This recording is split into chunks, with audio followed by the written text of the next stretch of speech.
Tigil pa rin ang paghahanap sa mga sabungero sa Taal Lake dahil sa masamang panahon. Pero umaaray ang kabuhayan ng 11,000 mangingisda at fish cage operator.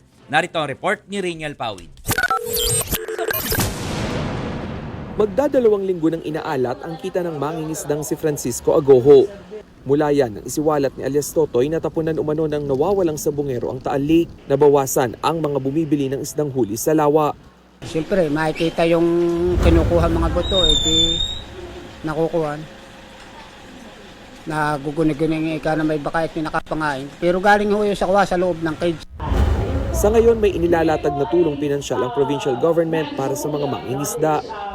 We can extend at least kahit 3,000 per head. Pero sabi ng mga mangingisda, kulang na kulang ang halagang yan para mabawi ang nalugi sa kanila. Siguro po sir, wala pa yata ng isang liyo, wala pa isang liyo, wala na yun eh. Sa malo ng mga bilihin ngayon. Ano makakarating yun? Para naman manumbalik ang tiwala ng mga consumer sa pagkain ng isda, ang mga opisyal mismo ang kumain nito.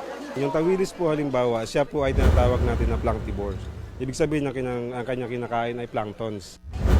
Habang sinusubukang buhayin ang industriya ng pangisdaan sa Taal Lake, kanselado pa rin ang search and retrieval operations para sa mga nawawalang sabungero. Ika-4 na araw na kasing maulan bunsod ng habagat. Nagbabalita mula sa frontline, Rainiel Pawid, News 5.